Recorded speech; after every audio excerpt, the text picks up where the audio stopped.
कृष्ण हरे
रूप पाहता लोचने सुखदातो सागरी सुखदातो सागरी सुखदातो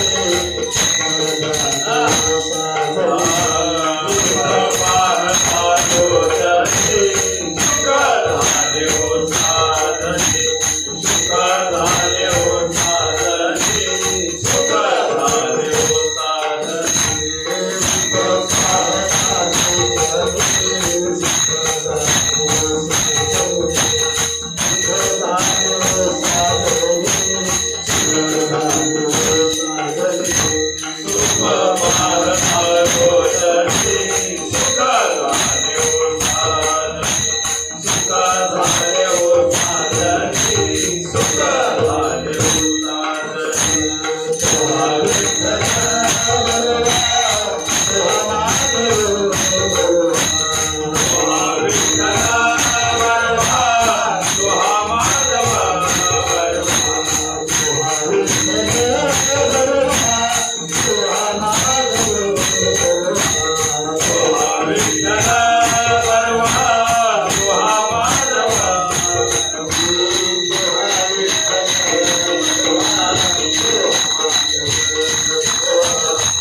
एक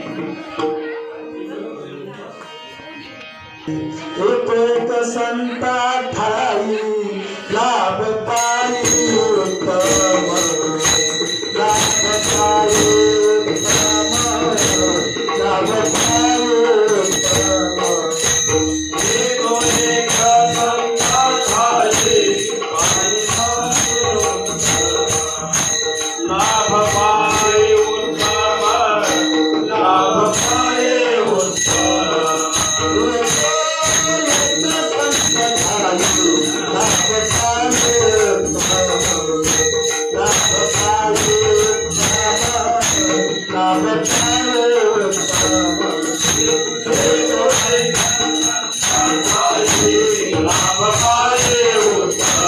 उत्तम लाभ पाए उत्तम मनाविता जाते नास मनाविता जाते नास मनाविता जाते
पंढरीनाथ भगवान की जय माऊली ज्ञानेश्वर महाराज जगद्गुरु चैतन्य जगन्नाथ महाराज की जय श्रीनाथ जगन्नाथ भगवान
येतो एक संता ठाई लाभ पायी उत्तम मनविता त्यांचे दास पुढे आस उरेना कृपादान केले संती कल्पंत ही श्रीला मनवता त्यांचे दास पुढे आस होईना तुका म्हणे संत सेवा तुका म्हणे संत सेवा हेची देवा उत्तम मनविता त्यांचे दास पुढे आस होईना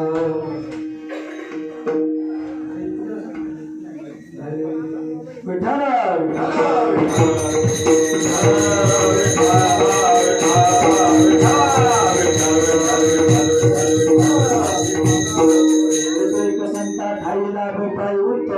मनविता त्यांचे दास पुढे सौरीला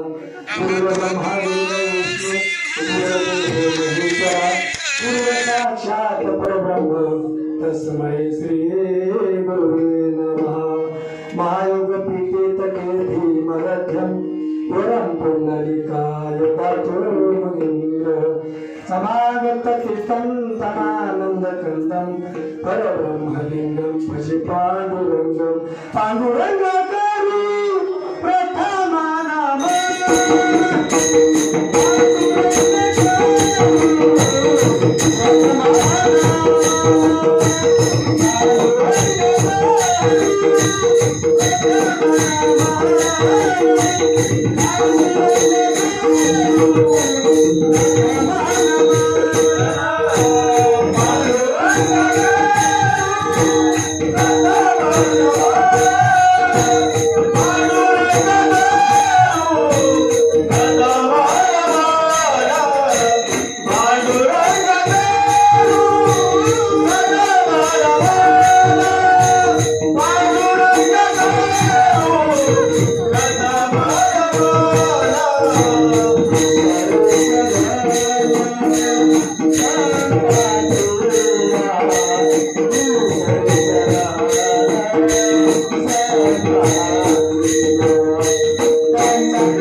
पंढरीच्या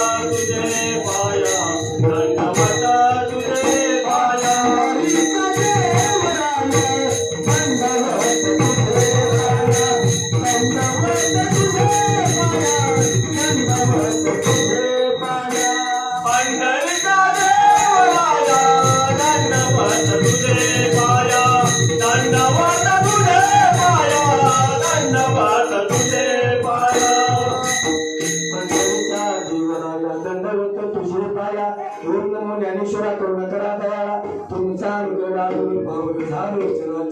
मी कळा कुसरी काहीच नेन बोलतो चोनाती भाविका एका जनार्दनी तुमचा दासून त्याची हास पूर्वक मस्तक ये पायावरी या वारकरी संतांच्या सेवेलागे सेवक झालो तुमच्या दादून निज चरणावर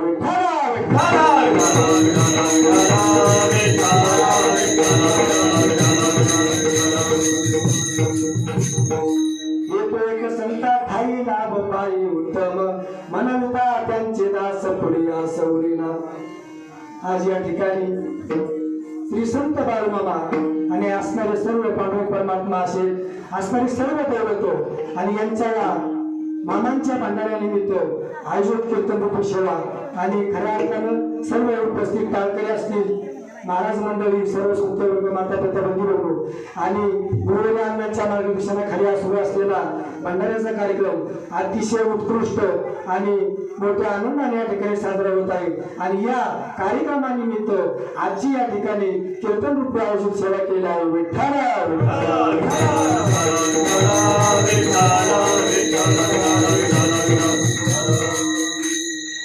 येतो एक संता ठाई लाभ पायी उत्तम मनविता त्यांचे दास पुढे आस उरेला.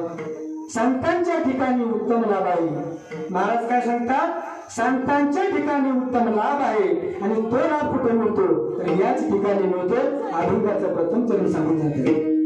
आणि जर संतांचे दास म्हणून घेतलं तर पुढील सर्व व्यवहाराची आशा नाहीशी होते. अभंगाचं दुसरं चरण सांगून जातं. आणि जर संतांनी जर कृपादान केले तर ते कल्पांतर देखील संपत नाही. अभंगाचं तिसरं चरण सांगून जातं. आणि अभंगाच्या शेवटच्या चरणात जगद्गुरु तुकोबाराय सांगतात, भगवंताला सांगतात की हे देवा, जर संतांची सेवा मला जर मिळाली तर फार उत्तम होईल. नवे नवे संतांची सेवा देवांना सुद्धा गोड वाटते. अभंगाच्या शेवटचं चरण सांगून जातं.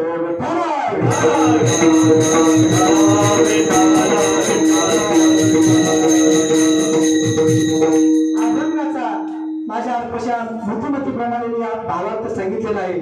आणि प्रस्तुत कीर्तन रूपी सेवेकरता निवडलेला अभंग पंचमेध निर्माते अखिल कोट ब्रह्मांड नायकाचे नवीवार भक्त आणि पंचमेध निर्माते ज्याची वाणी सुमधुर अशी वाणी असणारे जगद्गुरु तुकोबाराय आणि या जगद्गुरु तुकोबाराय यांचा वैराग्याचे मूर्तिमंत पुतळे देऊचे सुप्रसिद्ध साधू जगद्गुरु तुकोबाराय यांच्या पवित्र गाथ्यातील अनेक प्रकरणापैकी संत प्रकरणातील अभंग 4 चरणाचा अतिशय गोड आणि तुमच्या आमच्या सर्वांच्या जीवनाशी निगडित असणारा अभंग आजच्या सेवेसाठी निवडलेला आहे.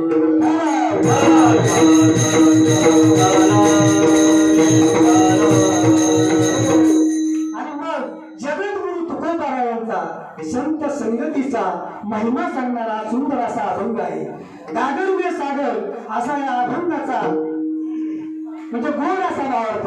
आणि सांगायचं तात्पर्य की अभंग संत संगतीचा मोठी सांगणारा अभंग आहे. आणि या अभंगात संत हा शब्द 3 वेळा आलेला आहे. अभंगात प्रस्तावना करण्यापूर्वी सांगायचं असं आहे की जगद्गुरु तुकोबाराने सांगितलं की बाबा, हा जो संत महिमा आहे तो भागवतामध्ये ज्ञानोबरायांनी आणि भगवंताने या अभंगामध्ये म्हणजे प्रतिपाद्य केलेलं असे एक चिंतनिका सांगता येईल.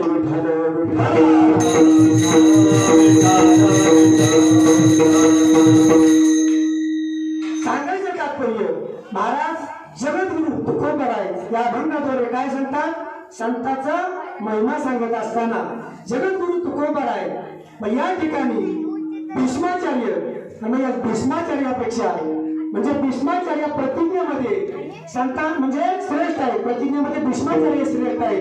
परंतु भीष्माचार्यांचं पहिलं नाव देवव्रत आहे. परंतु प्रतिज्ञेमुळे भीष्माचार्यांचं नाव देवव्रत म्हणजे भीष्म पडलं. परंतु ही जी प्रतिज्ञेमुळे जे भीष्माचं नाव भीष्म पडलं. परंतु संत जे भीष्म आहे ही भीष्माची प्रतिज्ञा वैयक्तिक म्हणावी लागेल. पण साधू संतांची जे प्रतिज्ञा आहे ती जगाकरिता आहे. आणि ही जगाकरिता असल्यामुळे संत भीष्माचार्यांपेक्षा श्रेष्ठ आहे. आणि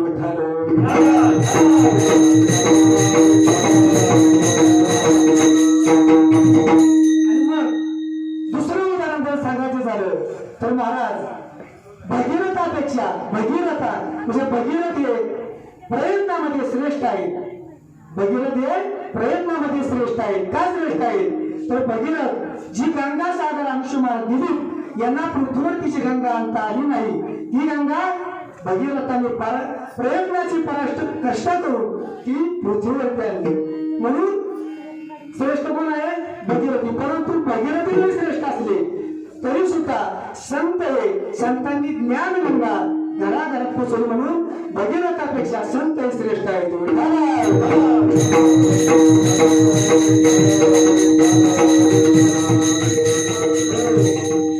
संत कुबेरापेक्षा धनवंत आहे. कसे आहेत तर कुबेराचे धन हे नाशिवंत आहे आणि अमर्यादित आहे, नाशिवंत आहे. पण संतांचे ज्ञानरूपी धन हे अविनाशी आहे आणि हे ज्ञानरूपी धन हे जगात आहे. म्हणून कुबेरापेक्षा संत हे धनवान आहेत.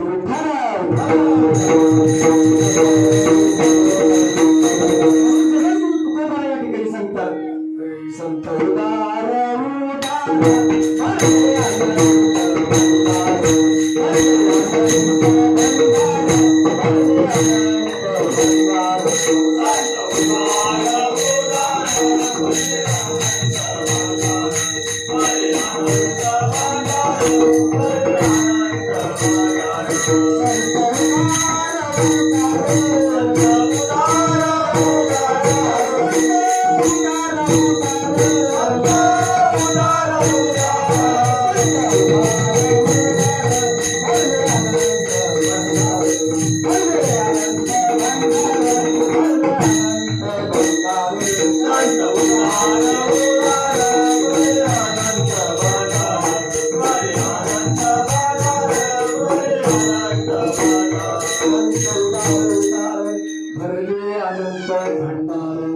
संत कसे आहेत महाराज की संतांकडे आनंदाचं भंडार आहे.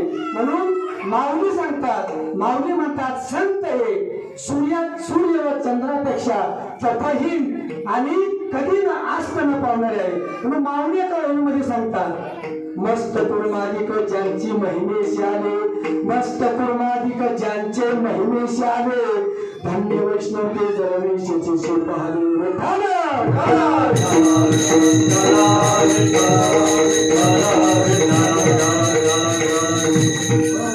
म्हणून माऊली सांगतात, कारण कसं आहे की माऊली सांगतात की संत कसे आहे की सूर्य चंद्रापेक्षा तेजस्वी असणारे संत आहे. कारण माऊलींनी संतांना कुठली दिली तर संत हे वैष्णवांपेक्षाही मोठे आहेत. वैष्णवांची उपमा साधू संतांना माझ्या वैष्णवांची उपमा माऊलींनी दिली महाराज. म्हणून सांगायचं तात्पर्य काय की संत हे सूर्यापेक्षा तेजस्वी आहे. चंद्र शीतल आहे महाराज, चंद्र शीतल आहे, परंतु चंद्रापेक्षाही शीतल माझे संत आहे. आणि म्हणून सांगायचं तात्पर्य चंद्रावरती डाग आहे पण संत मात्र डाग रहित आहे.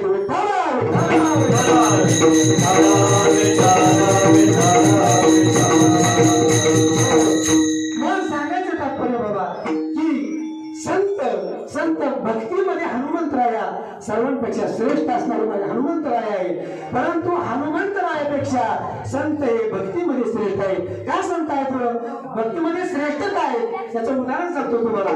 माळशिरस या गावी जगद्गुरु तुकोबारायांचे कीर्तन चालू होतं आणि कीर्तन चालू असताना या ठिकाणी हनुमंतराया आडवे पडले. ते तसेच आडवे राहिले पण जगद्गुरु तुकोबाराया रात्रभर कीर्तन करून राहिले. म्हणून हनुमंतरायापेक्षा भक्तीमध्ये माझी संत श्रेष्ठ आहे.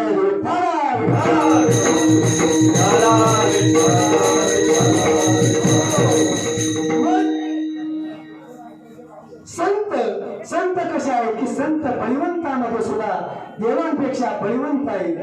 संतांपुढे देवांचं बळ चालत नाही. जगद्गुरु तुकोबाराय सांगतात, बलियांचे अंकित आम्ही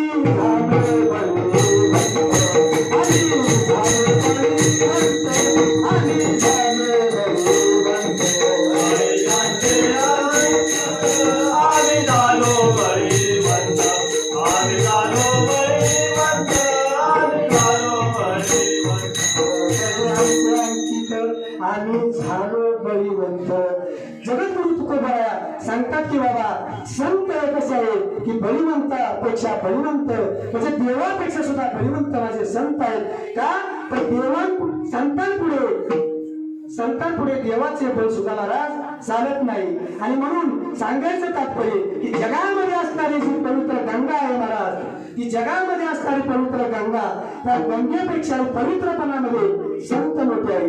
कसे मोठे आहे तर संत जगाला जे स्नान केल्याच्या नंतर वाचे म्हणता गंगा गंगा सकळ दोष जाती भगासी असणारी गंगा महाराज.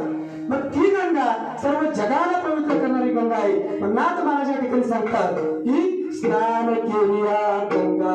काय म्हणतात महाराज?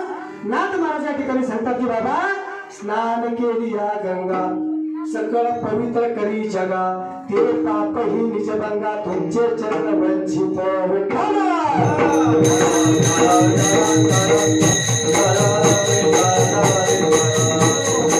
मग संत हे कसे आहे?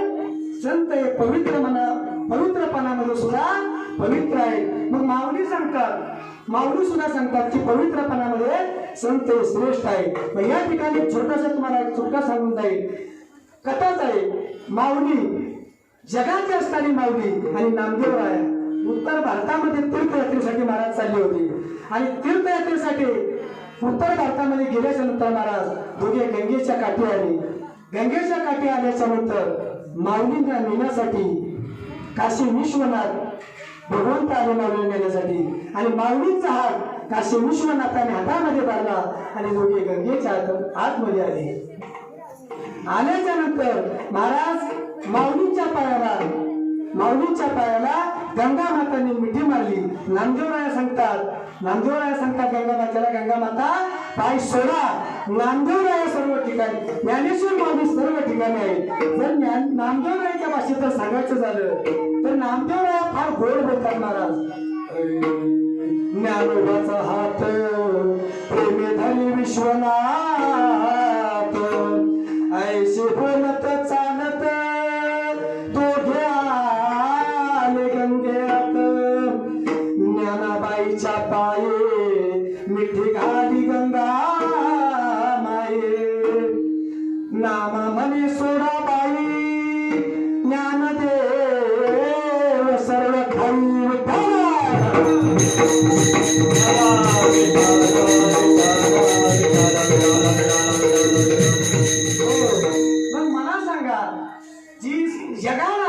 जगाला पवित्र करणारी अशी गंगा माता आहे. ती जर माऊलींच्या पायाला मिठी मारत असेल महाराज तर माझ्या माऊलींचा किती मोठा अधिकार असेल. काय तात्पर्य आहे? जर ती जगाला पवित्र करणारी गंगा जर माऊलींच्या पायाला मिठी मारते तर माझी माऊली किती मोठी असते. सांगायचं तात्पर्य की महाराज संत हे कुणाच्या म्हणण्यानुसार लहान किंवा मोठे नाही. काही काळापुरते काही जण पुन्हा मी मोठे असू पण संत मात्र सदैव मोठे आहे. आणि संत हे कुणाच्या म्हणण्यानुसार किंवा कुणाच्या सांगण्याशिवाय संत बारीक किंवा मोठे नाहीत. संत हे सूर्यचंद्र आहेत. सूर्यचंद्र जोपर्यंत संत आहे तोपर्यंत संत मोठेच आहेत आणि संत मोठेच राहणार आहेत.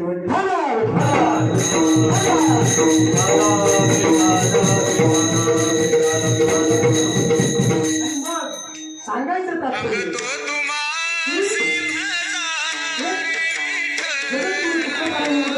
नंतर एकाने जगद्गुरु तुकोबारांना विचारलं की महाराज संत तुम्ही मोठे आहेत म्हणून सांगतात, संत मोठे आहे पण संत जरी मोठे असले तरी त्याचा आम्हाला काय फायदा आहे? कारण कबीरदास या ठिकाणी म्हणतात बडा हुआ तो क्या हुआ, बडा हुआ तो क्या हुआ, जैसा पेड़ खजूर पाती को छाया नहीं पर लागे अति दूर.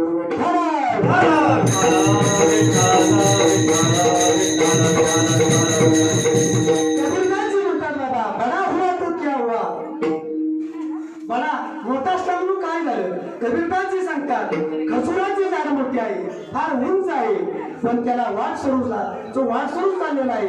त्या खजुराच्या झाडाला काही त्या सावलीचा उपयोग होत नाही महाराज. फळे लागतात परंतु फार दूर असल्यामुळे काढण्यासाठी त्रास होतो. तसं महाराज काही मुलं आहेत त्या कलियुगामध्ये, काही मुलं आहेत आपल्या आईवडिलांनी त्यांना मोठं केलं, लहानाचं मोठं केलं, रात्रंदिवस कामात कष्ट करून त्या मुलांना लहानाचं मोठं केलं महाराज. पण तीच मुलं आपल्या आईवडिलांची नीट बोलत नाही. ही मोठी शोकांतिक आहे. म्हणून जगद्गुरु तुकोबाराय सांगतात की बाबा त्या चार्वकाने विचारलं की तुमचे संत मोठे आहेत पण त्याचा आम्हाला काय फायदा?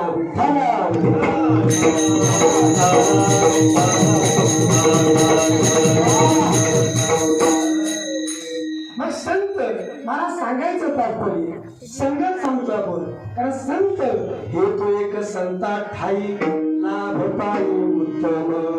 मग संगत कोणाची पाहिजे? संतांची संगत पाहिजे महाराज. कारण संतांची संगत का? आता तुम्हाला सांगतो, जर खऱ्या हिऱ्याची जर पारण जर करायची झाली महाराज, तर खरा हिरा कसा ओळखायचा? तर जगद्गुरु तुकोबारांनी या ठिकाणी सांगितले की खऱ्या हिऱ्याची ओळख कशी पारखायची. मग या ठिकाणी मला तुला आयरन माहितीये का? आयरन माहितीये का?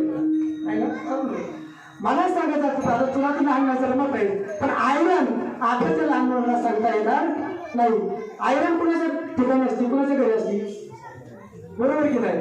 मग ती आयरन कशी आहे, तर ती आयरन कशी आहे ती सांगण्यासाठी आता आपल्याला एखादं पुस्तक काढावं लागेल. जुन्या लोकांना माहिती आहे आयरन कशी आहे, पण आताच्या मुलांना सांगता येणार नाही. बरं, आयरन कशी आहे, तर खरा हिरा जर पारखायचा झाला तर आयरनीवरती तो हिरा ठेवायचा, आणि आयरनीवरती तो हिरा ठेवल्याच्या नंतर वर्ण घनाचा घाव करायचा. खरा जर हिरा असेल तर तो फुटणार नाही, एक तर घनामध्ये घुसेल किंवा तो आयरनीत घुसेल, पण तो खरा हिरा असला तर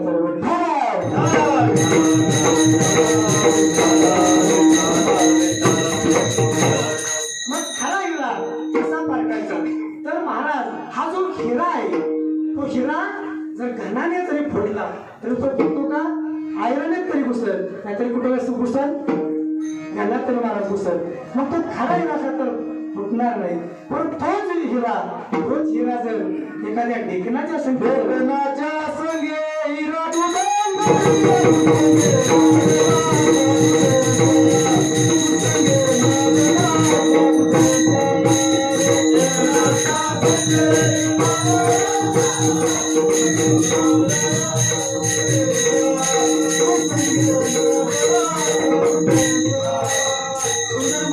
प्रमाण दिलं काय की ढेकणाच्या संगे हिरा जो भंगाला आणि कुसंगे नारीला साधू जायचा.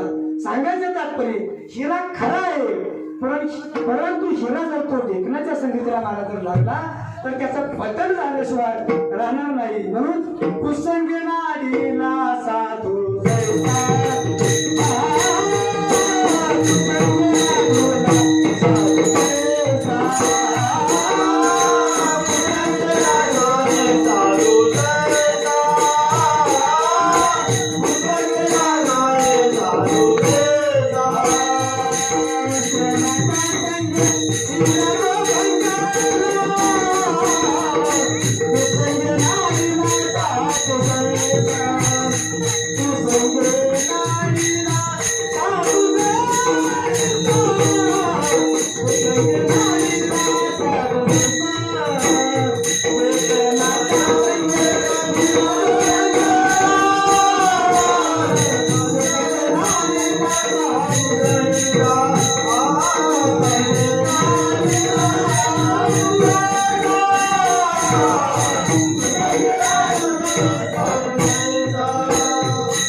याचा पूर्वीचा भाग सोडून द्या.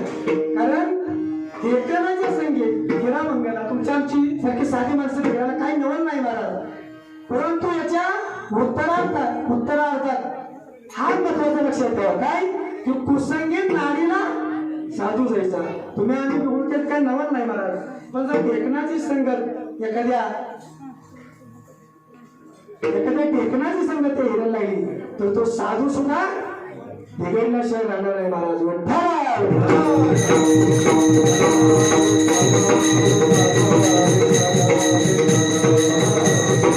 महाराज सांगतात की बाबा जर संतांची संगत, संत मोठे आहे पण संतांच्या संगतीमध्ये गेल्याच्या नंतर आम्हाला काय फायदा आहे आणि लाभ काय होईल हेच महाराज अभंगाच्या प्रथम चरणात सांगतात.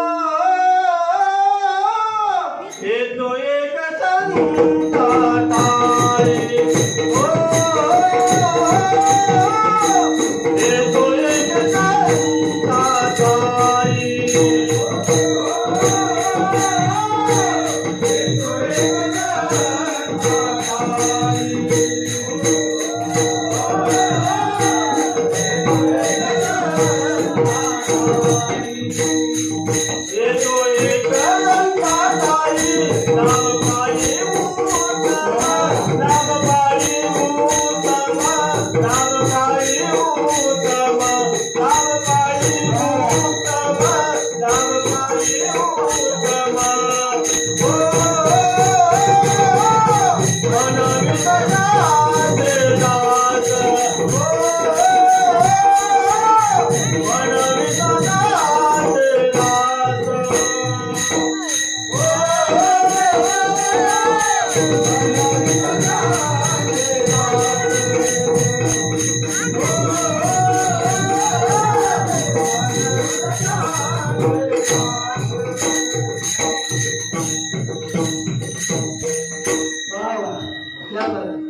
येतो एक संतांधारी लाभ पायी उत्तम संतांच्या ठिकाणी उत्तम लाभ आहे असं महाराज म्हणतात. मग मला सांगा, संतांच्या ठिकाणी महाराज सांगतात की संतांच्या ठिकाणी उत्तम लाभ आहे. मग याच्यानंतर दुसरे दोन लाभ समोर येतात. कोणकोणते? तर एक आद्यम लाभ व दुसरा मध्यम लाभ. मग संतांच्या संख्या आल्याच्या नंतर आद्यम लाभ कोणता, मध्यम लाभ कोणता आणि उत्तम लाभ कोणता, याचं सुद्धा चिंतन म्हणजे याचं चिंतन होऊ शकतं. अनादी काळापासून काही गोष्टीमध्ये प्रकार पडत असतात आणि जगामध्ये असणाऱ्या गोष्टीमध्ये प्रकार पडत असताना माणसांमध्ये सुद्धा तीन प्रकार पडत असतात. प्रकाराचे तीन तुका म्हणे केले जन, तुका म्हणे केले जन, तुका म्हणे केले जन. प्रकाराचे तीन तुका म्हणे केले जन, तुका म्हणे केले जन, तुका म्हणे केले जन. तुका म्हणे केले जन. म्हणून माणसांमध्ये तीन प्रकार पडतात बाबा. मग माऊली सांगतात, माऊलींनी 12व्या अध्यायामध्ये माऊली सांगतात 98व्या क्रमांकाची ओळी असेल, ओळी आलेली आहे बघा उघडून. माऊलींनी सांगितलं, तरी उत्तम मध्यम निकृष्टा, तरी उत्तम मध्यम निकृष्टा संसारासी का सुराटा, प्राणिया येतो या वाटा नित्याधी. याचा अर्थ असा होतो महाराज. माऊलीने सांगितलं काय? तरी उत्तम मध्यम निकृष्टा संसाराची का सुभाटा. याचा अर्थ असा होतो महाराज, स्वतःच्या कष्टावरती जगणारा जो मनुष्य आहे ना, तो मनुष्य उत्तम मनुष्य आहे. जो वडील पूर्वजित कष्टावरती जगतो तो मध्यम माणूस आहे आणि जो भावाच्या कष्टावरती जगतो तो आध्यम आहे आणि जो बायकोच्या कष्टावरती जगतो तो आधम आहे असे माऊली सांगतात.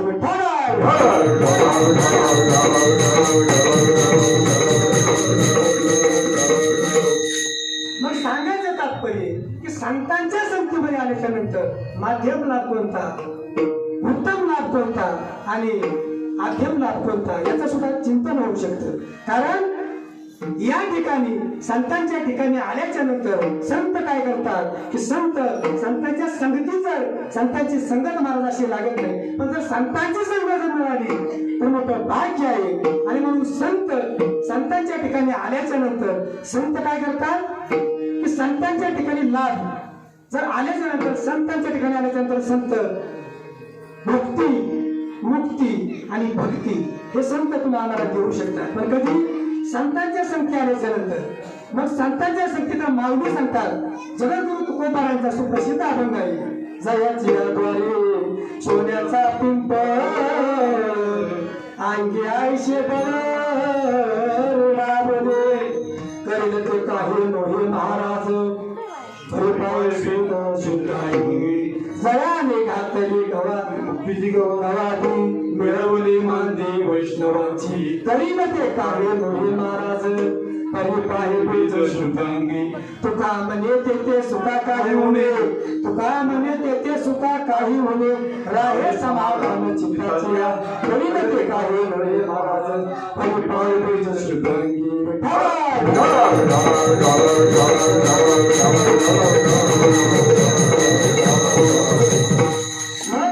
संतांच्या ठिकाणी उत्तम असा लाभ असणारा आणि मग त्या ठिकाणी संतांची संगत, मग त्या ठिकाणी संतांच्या संगतीत गेल्याच्या नंतर तिथे संतांच्या संगतीमध्ये काय लाभ होतो आणि फायदा काय होतो याच्यासाठी मी त्या ठिकाणी दृष्टांत सांगून जाणार आहे, कथा सांगणार आहे. पण कथा ऐकण्याच्या पूर्वी सर्वांनी सर्व अंगाचे एकत्रित काम करून या ठिकाणी श्रवण करायचं आहे आणि हा दृष्टांत ऐकण्याच्या पूर्वी एकदा भगवंताचं नाम चिंतन आणि हाताने टाळायचं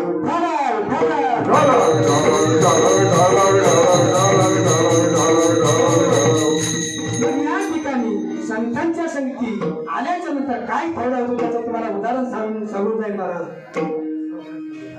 भगवंताच्या जे असणारे जे नारद स्वामी आहेत ते नारद स्वामी भगवंताकडे वैकुंठामध्ये गेले आणि वैकुंठामध्ये गेल्याच्या नंतर त्या भगवंताला पांडुरंग परमात्म्याला भगवंत विष्णूला त्या ठिकाणी माऊलीने असं विचारलं की देवा तुम्ही एवढं सांगता पण संतांच्या संगतीत गेल्यानंतर काय फायदा होतो. त्यावेळेस सांगितलं भगवंताने सांगितलं जर संतांचा संगतीत फायदा काय होतो आणि काय लाभ होतो हे जर पाहायचं असेल तर काय कर. नारद स्वामीने सांगितलं तुम्हाला मृत्यू लोकांमध्ये जावं लागेल आणि मृत्यू लोकांमध्ये गेल्याच्या नंतर एका गटारामध्ये किडा वळवत आहे तो किड्याला जाऊन संत संघाचा महिमा विचारला. नारद स्वामींना थोडं आश्चर्य वाटलं.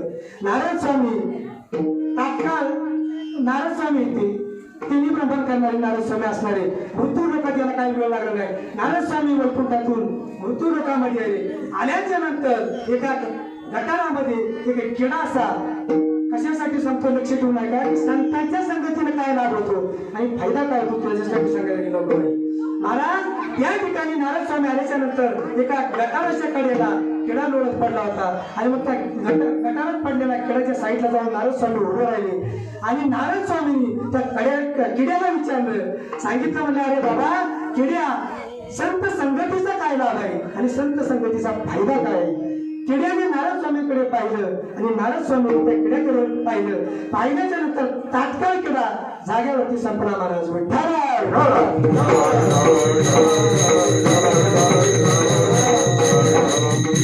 किडा संपल्याच्या नंतर नारद स्वामी वैकुंठात आले. भगवंताला सांगितलं किड्याला संघाचा महिमा विचारल्याच्या नंतर किडा जागेवरती गतप्राण झालेला आहे.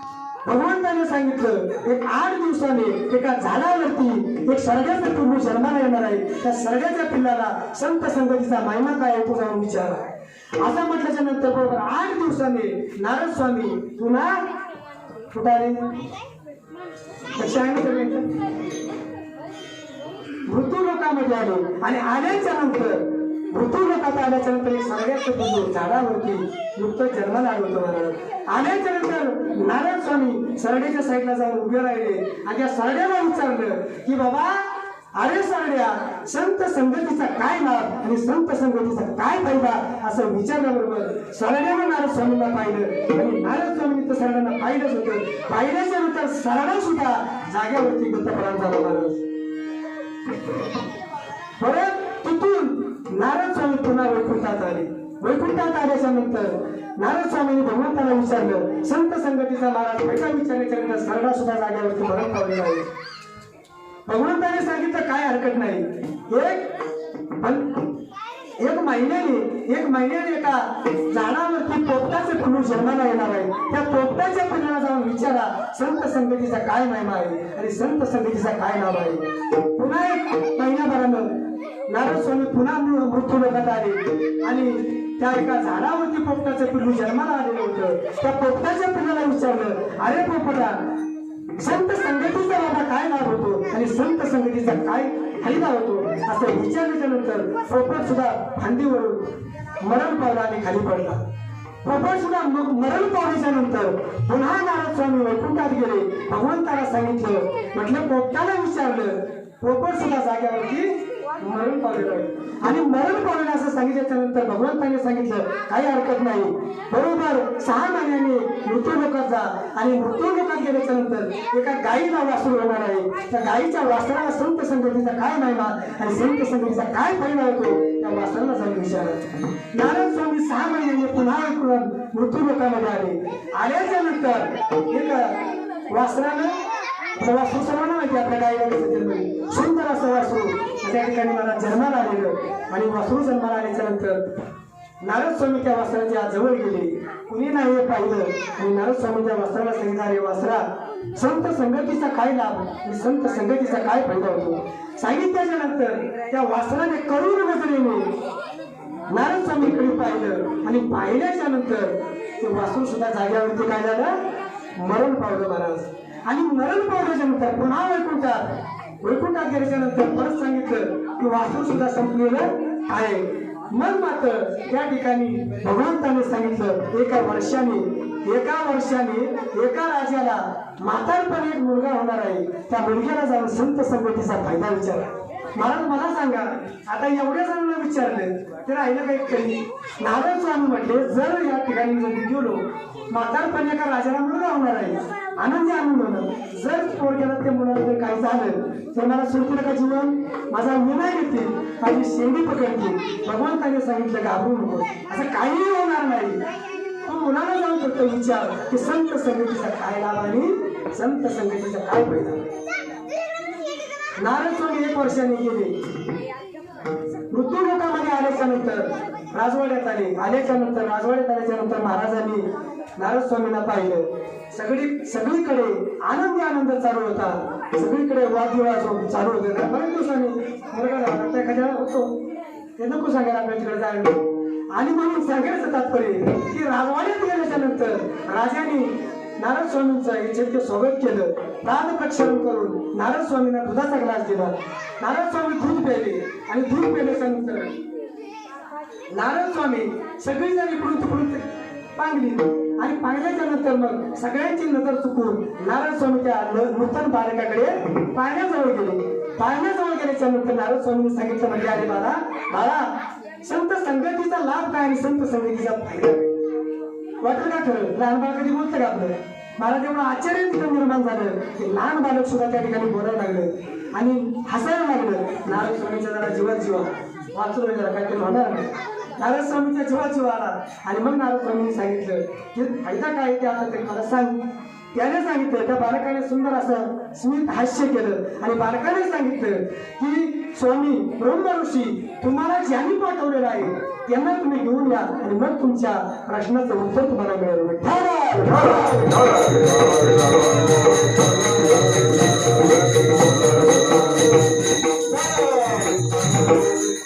आणि मग नारद स्वामी खुश झाले. प्रसन्न चेहरा केला आणि नारद स्वामी पुन्हा वैकुंठात गेले. भगवंताला सांगितलं की भगवंता बरं झालं मी वाचू एकदा. बरोबर की नाही. भगवंताला गाडीनं पडले उतर लागले मी वाचू आणि म्हणून सांगायचं तात्पर्य नारद स्वामीने सांगितलं वाचलो आणि भगवंताने सांगितलं काही हरकत नाही. नारद स्वामीने सांगितलं त्या बालकाने असं सांगितलेलं आहे की ज्याने तुम्हाला हा संत संगतीचा महिमा दुसऱ्या सांगितलेला आहे त्यांना घेऊन या आणि मग माझ्या प्रश्नाचं काय होणार आहे उत्तर करणार आहे. मग भगवंताने कुठलेही आडेवेडे घेतले नाही. तात्काळ भगवंत राजवाड्यात आले आणि राजवाड्यात आल्याच्या नंतर दोघेही त्या बालकाजवळ गेले आणि बालकाजवळ गेल्याच्या नंतर त्या बालकाला विचारलं नारद स्वामींनी की बाबा मला आता उत्कृष्ट आहे, मला नाही काय झालेलं आहे की संत संगतीचा फायदा काय, संत संगतीचा लाभ काय आता तरी सांग. कारण आता स्वतः भगवंताला घेऊन आले की बालक बोलायला लागलं, हसू लागलं महाराज आणि त्या बालकाने सांगितलं नीट आहे का संत संगतीचा फायदा काय आणि संत संगतीचा लाभ काय याच्यासाठी सांगायला लागलो महाराज. आणि मग त्या बालकाने सांगितलं की महाराज ब्रह्म ऋषी ज्या वेळेस तुमची माझी पहिली भेट झाली त्यावेळेस मी कोण होतो महाराज सांगताय का कुणाला कीर्तन ऐकताय ना तुम्ही एक गटारातील किडा होतो. त्या जन्मात तुमची माझी भेट झाली आणि त्या योनीतून मुक्त झालो, सरड्याचा जन्म मिळाला. त्या सरड्याच्या जन्मामध्ये सुद्धा तुमची आणि माझी भेट झाली आणि पुन्हा मला पोपटाचा जन्म मिळाला. पोपटाच्या जन्मामध्ये काही क्षणाची संगत घडली आणि मला वरती मिळाली आणि वासराचा जन्म मिळाला. वासराचा जन्म मिळाल्याच्या नंतर पुन्हा तुमची माझी भेट झाली आणि पुन्हा मी या राजाच्या घरी एक मला मानव नरदेह मिळाला आणि नुसता मानव नरदेह मिळाला नाही तर लहानपणी पाळण्यातच मला संतांचं दर्शन झालं आणि संतांचं नुसतं दर्शन झालं नाही तर संतांच्या दर्शनानं तुमच्या दर्शनानं मला अखिल कोट ब्रह्मांड नायकाचं दर्शन झालं. ही काही शोकांती काय एवढं किती मोठं भाग्य म्हणून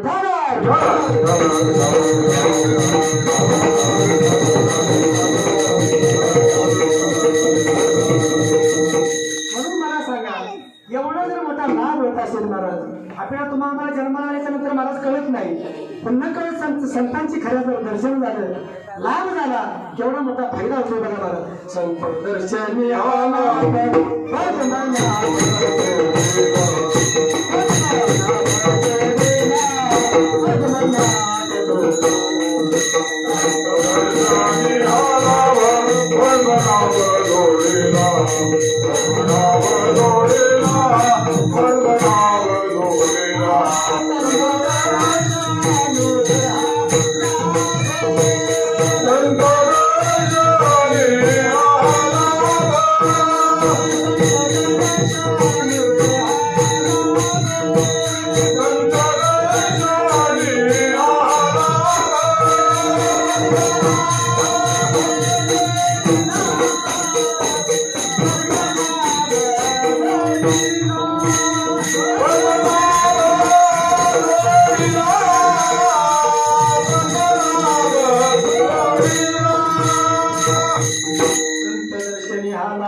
एवढा मोठा महाराज संतांच्या संगतीत लाभ जर होत असेल तर बाहेर जायची काय गरज आहे का? मग संतांचीच खराब संगत केली पाहिजे. मला तुम्ही सांगा, तुम्ही म्हणाल की संतांची संगत का करता, तर तुम्ही एखाद्या जर दारुड्याची संगत केली तर तुम्ही दारुडे वाढत वेळ लागणार नाही. तुम्ही एखाद्या लुटारूची संगत केली, तुम्ही काय संत व्हाल का? लुटारूच होणार. तुम्ही जर एखाद्या चोराची संगत केली तर तुम्ही काय व्हाल? चोरच व्हाल. तुम्ही एखाद्या वारकऱ्याची संगत केली तर तुम्ही तो वारकरी, पंढरपूरची यात्रा तुम्हाला त्याची जर संगत लागली असेल तर एखाद्या वेळेस त्याची संगत लागली त्या वारकरीची, तो वारकरी जरी वाढला गेला नाही तरी संगतीमुळे जो त्याच्या संगतीत आला नाही तो वाढला गेल्याशिवाय राहणार नाही.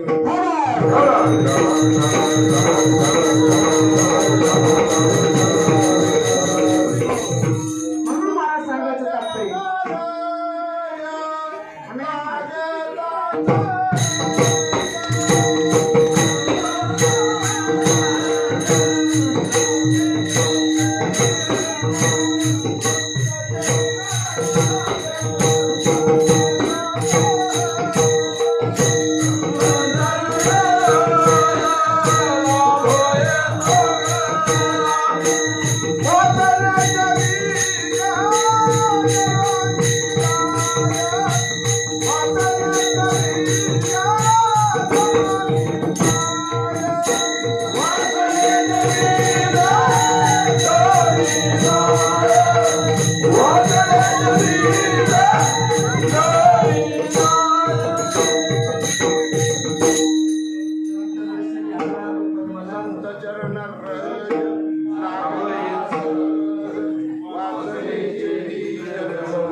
मग मला सांगा, जर संतांची संगत जर घडली तर वासनेचं दूध सुद्धा गळून जात आहे.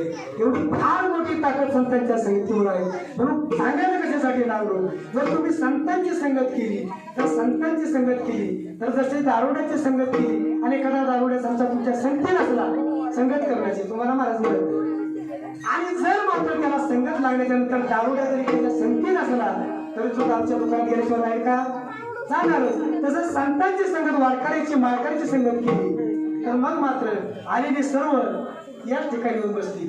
आणि म्हणून मग मात्र सांगायचं तात्पर्य की जर संतांची संगत घडण्यासाठी काय करावं लागेल, मग याच्यासाठी मोठे पराकष्ट करायची काही गरज नाही महाराज. मग संतांचं फक्त तुम्ही आम्ही काय म्हणायचं आहे की संतांचं दास म्हणून घ्यायचं आहे. संतांचं दास म्हणून घेतलं, संतांचा सेवक म्हणून जर घेतलं तर याच्यासाठी आपल्याला फार मोठा लाभ होणार आहे. हेच मला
मनविता त्यांचे दास पुढे आस उरेना.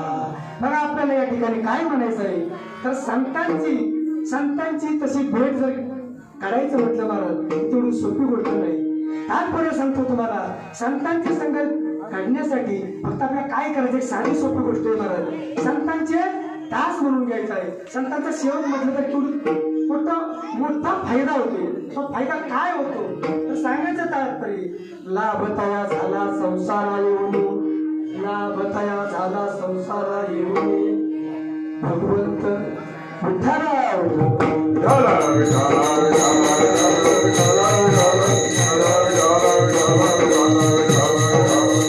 महाराज सांगतात लाभतया झाला संसारा येऊन. मग संसारात येऊन लाभ झाला. काय लाभ झाला तर या ठिकाणी सांगायचं तात्पर्य संसारामध्ये आल्याच्या नंतर तुम्ही आम्ही संसारामध्ये गुरफटून जातो. काही काळाने थोडासा आपण वेळ काढला पाहिजे, भगवंतासाठी वेळ काढला पाहिजे. कामं सगळ्यांनाच आहे, पण या निर्धारात आल्याच्या नंतर साधू संतांची भेट जर घ्यायची असेल तर भजनामध्ये आलं पाहिजे, कीर्तनामध्ये आलं पाहिजे. म्हणून लाभ तयार झाला संसार येऊन. संसारात येऊन असा लाभ होतो का? संसारात येऊन लाभ होणारच नाही महाराज. किती तुम्ही रात्र दिवस किती मारा, पण एक दिवस आलोय असंच निघून जायचं आहे. सगळं इथंच राहणार आहे. म्हणून या ठिकाणी तुम्हाला म्हणते आणि मग मात्र या ठिकाणी सुंदर असा दृष्टांत काय आला ते मी तुम्हाला सांगतो की संतांचं दास म्हणून एक नाटक होऊन गेलं. गेल्या माणसाला माहिती असेल की मला आपली मोदींनी बोलू नका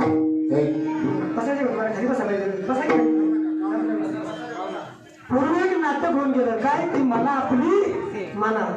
मग संतांचं दास होऊन म्हटलं जर आपण संतांचे दास किंवा शेवट जर म्हटलो तर केवढा मोठा फायदा होतो यासाठी तुम्हाला एक दृष्टांत सांगून जाईल महाराज. मग दृष्टांत या ठिकाणी आल्याच्या नंतर वर्षपूर्व राजाची मुलगी शर्मिष्ठा आणि शुक्राचार्यांची मुलगी देवयानी या दोघींची मैत्री होती महाराज. आणि शुक्राचार्यांकडे संजीवनी मंत्र असल्यामुळं त्या वर्षपूर्व राजाचं राज्य सुखात चाललं होतं. आणि राज्य चालू असताना या ठिकाणी या मुलींची मैत्री होती. एक दिवस मनामध्ये विचार आला, महाराज जंगलामध्ये दोघी मैत्री असल्यामुळे जंगलामध्ये निघून गेल्याच्या नंतर सुंदर असा तलाव दिसला. दोघी जवान होत्या, तरुणाची मस्ती अंगामध्ये खेळत होते. आणि मग महाराज दोघींनी कपडे घातले आणि त्या तळ्यामध्ये उड्या घातल्याच्या नंतर स्नान चालू होतं. स्नान चालू असल्याच्या नंतर तिकडून कुठला तरी आवाज आल्याच्या नंतर यांनी तो आवाज ऐकला आणि त्यांना कळलं की हा आवाज कुठला तरी पुरुषी आवाज आहे. लगूनच त्यांनी तात्काळ पाण्यामधून बाहेर निघाल्या आणि बाहेर निघाल्याच्या नंतर कपडे आपले परिधान केले. कपडे परिधान केल्याच्या नंतर गडबड अशी झाली की देवयानीचे कपडे शर्मिष्ठीने घातले आणि शर्मिष्ठीचे कपडे देवयानीने घातले. आता ही देवयानी जी होती ती ऋषीची मुलगी होती महाराज, शुक्राचार्यांची मुलगी होती. तिला फार गर्व होता. तिनं सांगितलं म्हटलं अगं तू माझे कपडे घातलीस, मी ऋषीची मुलगी आहे आणि माझ्या वडिलांच्यामुळं तुमचे राज्य चाललेलं आहे आणि तू माझी कपडे घातलीस, तुला लाज वाटत नाही का? त्यामुळं राजाची मुलगी सुद्धा ती राजाची मुलगी होती. राजाची मुलगी सुद्धा तापट तिने सुद्धा सांगितलं तू जरी ऋषीची मुलगी असलीस तरी तू सुद्धा आमच्या तुकड्यांवरती जगतेस, पण तुला सुद्धा माझे कपडे घालण्याला लाज वाटली नाही का? असं करता भांडण लागलं महाराज. इतकं भांडण लागले की मी तिथे केस धरले आणि केस धरल्याच्या नंतर देवयानी भांडणामध्ये दुर्बल ठरली महाराज. कारण वर्षपूर्व राजाची मुलगी शर्मिष्ठा ही क्षत्रियाची मुलगी असल्यामुळं ती भांडणात काय जरा थोडी देवयानीला ऐकली नाही आणि मग देवयानीला तिनं केस धरून विहिरीमध्ये एका ढकलून दिलं आणि त्या ढकलून दिल्याच्या नंतर ती विहिरीमध्ये पडली आणि पडल्याच्या नंतर देवयानीला वाटलं आता ही विहिरीत टाकली आता मारणार ती घाबरली. देव शर्मिष्ठा तिथून निघून आपल्या राजवाड्यात आली आणि रूमचा दरवाजा बंद करून आतमध्ये बसली, घाबरलेली होती. आणि मग इकडं देवयानीचं काय झालं तर देवयानी विहिरीत पडल्याच्या नंतर तिला एका मूळ हाताला झाडाचं लागलं होतं खाली आलेलं, त्या मुळाला तिने हाताला पकडलं आणि लटकत राहिली, ओरडू लागली, धावा धावा वाचवा वाचवा अशी ओरडायला लागली, कुणीतरी मला बाहेर काढा. आणि मग एका दुसऱ्या राज्यामधून एक ययाती नावाचा राजा शिकारी करण्यासाठी त्या जंगलामध्ये आला होता. आल्याच्या नंतर महाराज त्या ययाती राजाला आवाज आला विहिरीतून, कोणतरी विहिरीमध्ये पडलेला आहे. म्हणून मला त्या ठिकाणी त्या देवयानीचा आवाज आरडाओरडा ऐकून तो ययाती नावाचा दुसऱ्या राज्याचा जो राजा होता तो राजा त्या विहिरीजवळ आला. आल्याच्या नंतर पाहिलं मला खाली, पाहिल्याच्या नंतर एक मुलगी पाण्यामध्ये पडलेली आहे. त्या देवयानीला हात दिला ययाती राजाने आणि तिला वर काढलं. वर काढल्याच्या नंतर महाराज देवयानीने सांगितलं, म्हटली महाराज तुम्ही क्षत्रिय आहात आणि मी ब्राह्मण समाजातले आहे, पण आता मला याच्या अगोदर कधीच मला पुरुषाचा स्पर्श झालेला नाही, म्हणून मला तुमचा पहिला स्पर्श झालेला आहे. आणि हा स्पर्श झाल्याच्यामुळं मी फक्त लग्न करीतो तुमच्याशीच करीन. आणि मग त्या ठिकाणी आंतरजातीय विवाह चालू झाला.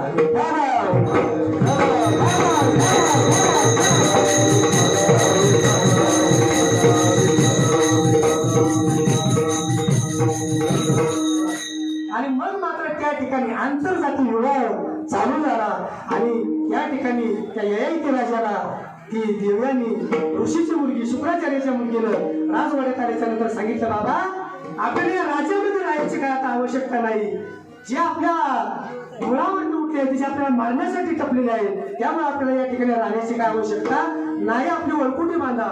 आणि वळकुटी बांधायला सुरुवात केली त्या शुक्राचार्याने. आणि बांधल्याच्या नंतर मग मात्र सेवकाने पाहिलं महाराज आणि सांगितलं, म्हटले ऋषी मुनी आपलं राज्य सोडून चाललेले आहे. तात्काळ राजाने हातातील सर्व कामं टाकली. महाराज हातातली कामं टाकून राजा तात्काळ ऋषी मुनीच्या पायाला येऊन चिकाडला. सांगितलं, महाराज काय चुकी झाली, माझ्याकडून काय अपराध झाला, तुम्ही राज्य सोडून चाललात. त्यावेळेस त्या ऋषी मुनीने सांगितलं, शुक्राचार्याने सांगितलं, म्हटले महाराज माझ्या एकुलत्या एक मुलगीला तुमच्या मुलगीला विहिरीत शुल्लक कारणावरून विहिरीत टाकून तिला मारण्याचा प्रयत्न केला आहे, मग आम्ही तुमच्या राज्यामध्ये कशाला राहायचं. राजाने सांगितलं, म्हटले महाराज काही चुकी असेल तर तुम्ही जे आम्हाला शासन कराल ते शासनाला मी पात्र ठरेल, पण तुम्ही राज्य सोडायचं नाही, कारण तुमच्यामुळे माझं राज्य चालेल आहे. कारण त्या ऋषीमुनीकडे वर्षपूर्वी राजाची ते राज्य चालू होतं, ते कुणाला चालू होतं महाराज हे का सांगतात शुक्राचार्यांना त्यांच्या संजीवनी मंत्रामुळे राज्य चाललेलं असतं. मग महाराज त्याच्या म्हणजे राजाच्या मुलगीला बोलून घेतलं आणि सांगितलं, म्हटले शर्मिष्ठे अगं म्हटले आता हे राज्य जे आपलं आहे ते राज्य आता भोगण्याच्या मार्गावरती आहे. मग तुझ्या एकटी पाय हे जर राज्य अख्खं जर बुडत असेल तर म्हटले काय फायदा आहे का. मग तिला विचारलं, देवीने विचारलं की म्हटले त्या शुक्राचार्याने सांगितलं की तुझी काय इच्छा आहे त्या राजांना एकदा सांगितल्याच्या नंतर मग मला महाराजांनी सांगितलं, त्या देवानी सांगितलं, कुणाच्या शुक्राचार्याच्या मुलगीने सांगितलं की माझं आणि ययातीचं आता लग्न होणारच आहे, पण माझं आणि त्या ययाती राजाबरोबर माझं लग्न होणार आहे, तर शर्मिष्ठीला माझ्याबरोबर एक दासी म्हणून पाठवा. राजाने सांगितलं काही हरकत नाही, तुला आवाज लागेल, कारण तुझ्या एकटीमुळं हे जर अख्खं राज्य बुडत असेल तर तुला एकटीला जावं लागेल. शर्मिष्ठा सुद्धा ती राजाची मुलगी होती, तिनं मान्य केलं क्षणात. राजाने सांगितलं, त्या शर्मिष्ठीने सांगितलं, बाबा मी जायला तयार आहे. असं सांगितल्याच्या नंतर ययाती राजाचं आणि त्या देवयानीचं शुक्राचार्याच्या मुलगीचं ऋषीमुनीच्या त्या ययाती राजाबरोबर लग्न लावलं. लग्न मोठ्या थाटात झाल्याच्या नंतर आपण तो वरात निघाली. अशी वरात निघाल्याच्या नंतर मग सासरी जायला ती देवयानी निघाली आणि निघाल्याच्या नंतर मग महाराज ती जे शर्मिष्ठा वर्षपूर्व राजाची मुलगी शर्मिष्ठा ती दासी म्हणून देवयानीच्या बरोबर गेली. गेल्याच्या नंतर महाराज कशासाठी सांगतोय मी की दास म्हणून घेतला तर किती मोठा फायदा होतोय. नंतर मालक सुद्धा होऊ शकतो दासाचा, म्हणून सांगायला लागलो महाराज. आणि मग मात्र देवानीचं लग्न झालं की ययातीच्या राज्यामध्ये गेल्याच्या नंतर सुंदर असा त्या ठिकाणी संसार टाकला गेला. सर्व आनंदी आनंद चालू होतं. पण झाला असं महाराज, जी शर्मिष्ठा होती ती राजाची मुलगी होती, दिसायला फार सुंदर होती, देवानीपेक्षा फार सुंदर असल्यामुळं त्या ययाती राजाचं आणि शर्मिष्ठेचं राजाची मुलगी सुस्वभाव होती, दिसायला फार सुंदर होती. आणि मग त्या राजाचं आणि तिचं सुद्धा कधी सुधरवलं ते सुद्धा कळलं नाही. मग शर्मिष्ठेला 3 मुलं झाली आणि देवयानीला 2 मुलं झाली. झाल्याच्या नंतर मग देवयानी असा पश्चाताप झाला की माझी मुलं जशी माझी मुलं दिसतात, माझा नवरा आहे तशी माझ्या नवऱ्याच्या म्हणजे माझा नवरा दिसतो तशीच या दासीची मुलं कशी दिसतात, हे तिच्या लक्षात आल्याच्या नंतर तिला वाटतं की आपला काहीतरी गोळ झालेला आहे. तात्काळ तिने लगेच आपल्या वडिलांना बोलून घेतलं आणि सांगितलं महाराज, म्हटले बाबा फार मोठा या ठिकाणी गडबड झालेला आहे. म्हटले माझ्यापेक्षा राजानं दासीवरती प्रेम जास्त केलेलं आहे. आणि मग मात्र राजानं मग त्या ऋषीमुनींनी चिडून त्या राजाला शाप दिला, तो म्हातारा होऊन पडशील. आता आपण म्हणतो होईल म्हातारा तुम्ही, बरोबर का? ताकद होती महाराज, सत्ययुग होतं. आणि मग मात्र त्या क्षणात तो ययाती राजा होता, तो म्हातारा होऊन पडला. आणि म्हातारा झाल्याच्या नंतर ययाती राजाची वासना शिल्लक राहिली होती. अण्णा सांगतात आमची वासना वाढायला गाडी गाड्यावर वाचना वाढायला गाई गाड्यावर, वाचना वाढायला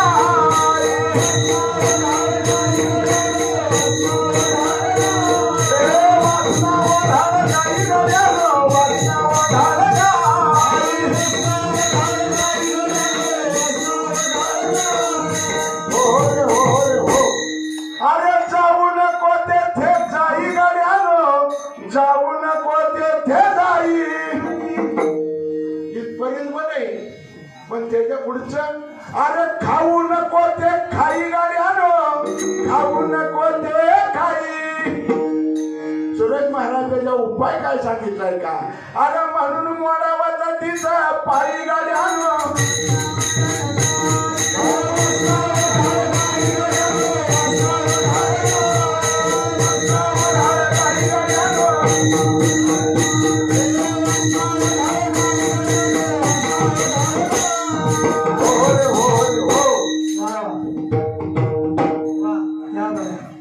आणि मग मात्र या ठिकाणी त्या ययाती राजाची काय झालं होतं, अण्णांनी जसं आता सांगितलं तसं त्या ययाती राजाची वासना शिल्लक राहिली होती. आणि वासना शिल्लक राहिल्यानंतर मग त्यांनी सांगितलं कुणाला की त्या ऋषीमुनीला मग शुक्राचार्यांना सांगितलं त्या ययाती राजाने की देवयानी तुमची जी मुलगी आहे ती फार मोठी अभिमानी आहे. आणि असं सांगितल्याच्या नंतर मग ऋषीमुनीने सांगितलं याच्यावरती मला काय उपाय आहे का, कारण वासना शिल्लक राहिली होती. मग मात्र त्या ऋषीने सांगितलं जर हे तुमचं पहिल्या पत्नीला 3 मुलं आणि दुसऱ्या मुलगीला 2 मुलं, म्हणजे देवयानीला 2 मुलं आणि शर्मिष्ठीला 3 मुलं होती. मग त्या देवयानीच्या मुलांना विचारलं की त्या ऋषीमुनीने सांगितलं की एखाद्या मुलानं जर तू तारुण्य जर दिलं तर तू परत जवान होशील आणि तुमचा मुलगा म्हातारा होईल. असं सांगितल्याच्या नंतर एकही मुलगा महाराज तयार होईल का?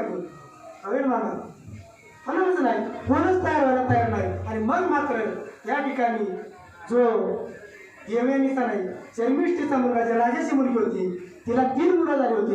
आणि त्याचा शेवटचा मुलगा त्याचं नाव आहे पुरू. आणि त्या पुरूने त्या वडिलांना आपलं तारुण्य द्यायला तयार झाला होतो. आणि त्या तारुण्य त्या पुरू राजा त्या पुरुष नावाच्या मुलगीनं राजाच्या शेवटच्या म्हणजे शर्मिष्ठीच्या मुलगीनं तारुण्य आपल्या बापाला दिलं आणि तो म्हातारा झाला.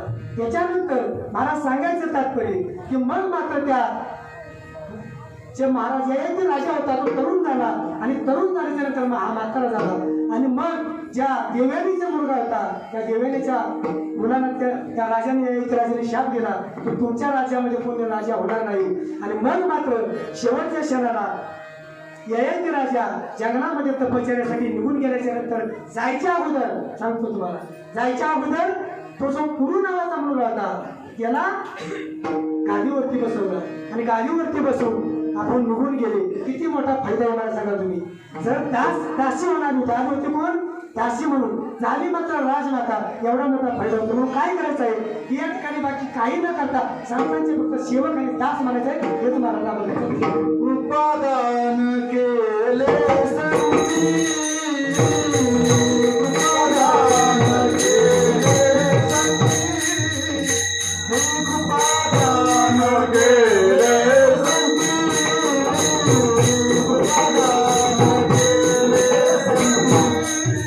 केले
त्यांचे दास जे आस कृपादान केले संती पंथही सरलेना. मग मला सांगायचं तात्पर्य संत जे असे आई व्यक्ती आहे की संतांच्या संगतीत गेल्याच्या नंतर मग मात्र संत असे कृपादान करतात. आता दानामध्ये सर्व श्रेष्ठ दान आणि ते म्हणजे अन्नदान आहे.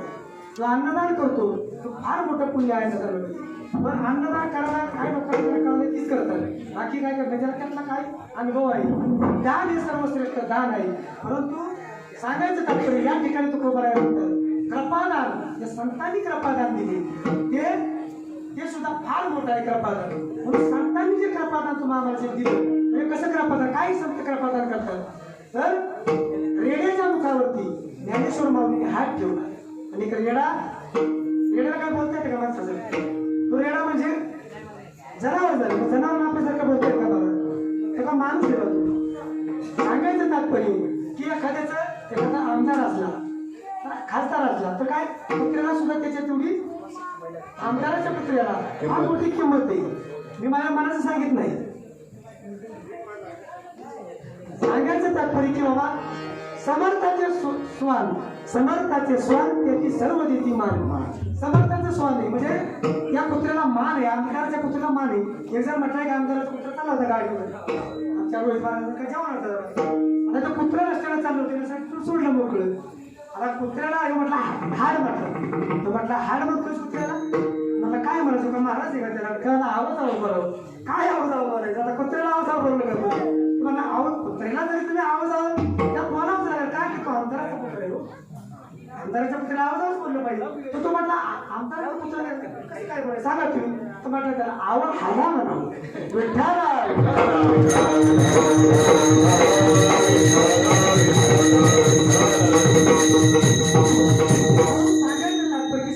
कृपादान देतात.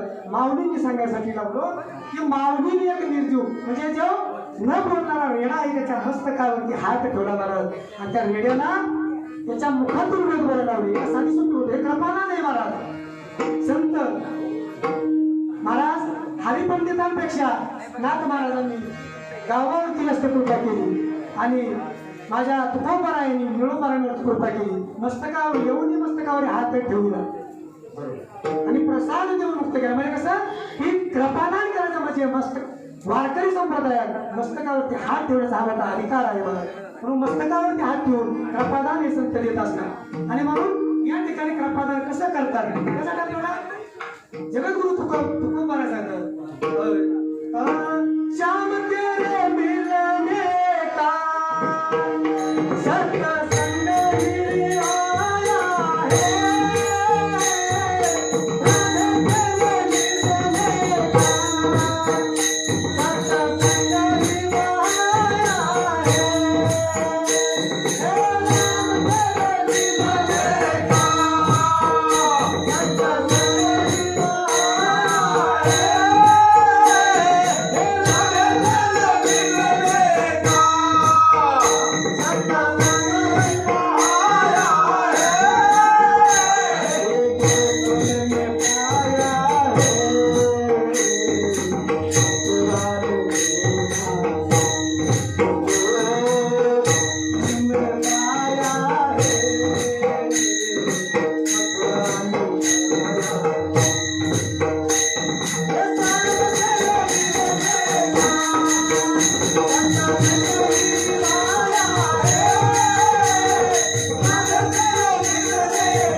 ताकद आहे महाराज. संतांच्या संगतीत हा फार मोठा फायदा आणि लाभ आहे महाराज. मग संत एक कृपादान करीत असतात, कसे की मस्तकावरती हात ठेवतात. कृपा कटाक्ष न्याहाळीने आपुल्या पदी बैसविले. आणि मग मात्र या ठिकाणी संत फार कृपाळू आहेत आणि संतांच्या संगतीमध्ये जर संतांनी कृपादान जर द्यायचं असेल तर मात्र संतांचं आपल्याला दास म्हणून घेतलं पाहिजे, संतांचं सेवक म्हणून घेतलं पाहिजे. तेव्हा संत आपल्यावरती कृपा कटाक्षी आलेली कृपा मनाच्या अंतकरणातून एकदा का संतांची दृष्टी आपल्यावरती पडली. महाराज सांगायचं तात्पर्य मी काही जास्त सांगणार नाही, पण या वरच्या डोंगराळ भागामध्ये गुरुवारी अन्न आले नसतो तर आपण असंच उडवलेलो असतो. पण सांगायचं तात्पर्य की गुरुवारी अन्नासारखे गुरु आपल्याला लाभले आणि या खऱ्या अर्थाने आपल्या हाता म्हणजे आपल्या मस्तकावरती अन्नाने हात ठेवला आणि म्हणून आपल्या ठिकाणी उद्धार झाले नाही. आणि हीच महाराज सांगायचं तात्पर्य मला की हीच कृपादान केले संती आणि कल्पांताही सरे नाही. साधू संतांनी कृपादान दिले तर ते कल्पांतर देखील. मग कल्पादान किती सांगायचं झाले तर अजून 1 तास जाईल. गर्भ म्हणजे किती? त्रेता, कृत, द्वापार आणि कलियुग 4 युगाची कल्प होतात. म्हणजे सांगायचं झालं तर त्याला 1 तास लागेल, पण मी ते सांगत नाही. मग अशी युग जी आहे ही युगानुयुगी कल्प, ही कल्प कधी संपत नाही असे कृपादान संत आपल्यावरती करतात. हेच महाराजांच्या तुका म्हणे संत सेवा, तुका म्हणे संत सेवा, तुका म्हणे संत सेवा, तुका म्हणे संत सेवा, तुका म्हणे संत सेवा, तुका म्हणे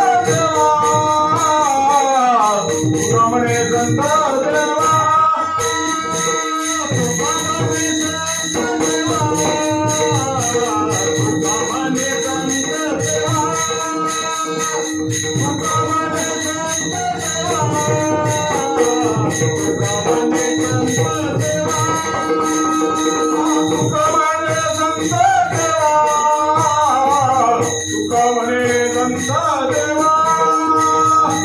तुका म्हणे संत सेवा, तुका म्हणे संत सेवा.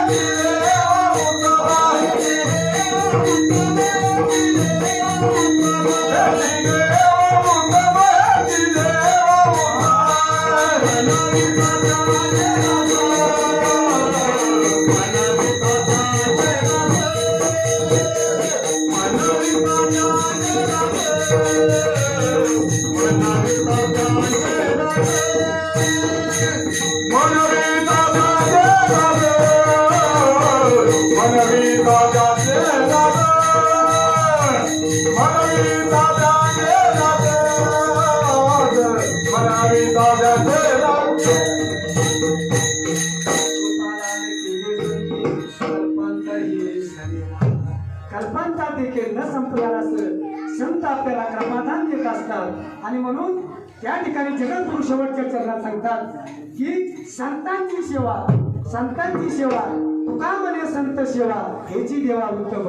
मग महाराज सांगतात देवाची सेवा जर संतांची सेवा महाराज सांगतात जर मला मिळाली तर फार काय होईल? उत्तम होईल महाराज. आणि संतांची सेवा ही देवाला देखील गोड वाटत असते. महाराज सांगायचं तात्पर्य आता तुम्ही मला देवाची सेवा संतांना कशी गोड वाटते तर महाराज जे साधू संत आहेत ते संत कुणाची सेवा करतात? संत भगवंताची करतात. कारण सांगायचं तात्पर्य की नामदेवरायांनी देवाची सेवा केली, जगद्गुरु तुकोबारायांनी संतांची सेवा केली, गुरुबारायांनी सुद्धा संतांची सेवा केली आहे. परंतु जगद्गुरु तुकोबाराया सांगतात की मला जर संतांची सेवा जर मिळाली तर फार उत्तम होईल. कारण देवाची सेवा सुद्धा संतांची सेवा सुद्धा देवाला गोड वाटत असते. कारण सांगायचं तात्पर्य की जे देव आहेत ते देव सुद्धा संतांची सेवा करत असतात. कारण एकदा नारद स्वामी वैकुंठात गेले असताना या ठिकाणी नारद स्वामी वैकुंठात गेल्याच्या नंतर या ठिकाणी ज्या विष्णू भगवंताच्या पत्नी आहेत त्यांना विचारलं की भगवंत काय करतायत. सकाळी सकाळी नारद स्वामी गेले होते आणि गेल्याच्या नंतर मग मात्र त्या ठिकाणी विचारल्याच्या नंतर सांगितलं की भगवंत सेवा करत म्हणजे पूजा करत आहेत. नारदाला फार मोठा प्रश्न पडला की ज्या भगवंताची तुम्ही आम्ही सेवा करतो मग ते देव कोणाची सेवा करतायत. नारद स्वामींनी प्रत्यक्ष जाऊन पाहिलं तर नारद स्वामी मी पाहिल्याच्या नंतर देव संतांचे सर्व फोटो लावून त्या ठिकाणी पुजून भगवंत एक एक करून असं गंध लावून संतांच्या पाया पडत होते.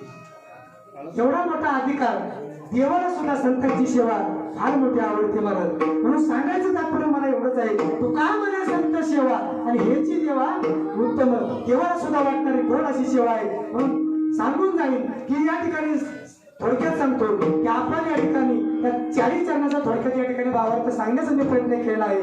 आणि म्हणून सांगायचं तात्पर्य की भगवंताची सेवा जर कशी करायची असेल तर भगवंताची साधू संतांची सेवा करण्यासाठी काय करावं लागेल तर साधू संतांचं जसं मगाशी मला सांगितलं की साधू संतांची सेवा करण्यासाठी हिमालयात जायची गरज नाही, अरण्यात जायची काय गरज नाही. या ठिकाणी श्री संत बाळूमामांची किंवा पांडुरंग परमात्म्याची या ठिकाणी तुम्ही आम्ही भंडाराच्या निमंत्रण हीच खरी तुमची आमची सेवा आहे. महाराज सांगायचं मला एवढंच आहे की तुम्ही आपण देव व्हायला बघतो महाराज, आपण देव होणार आहे का.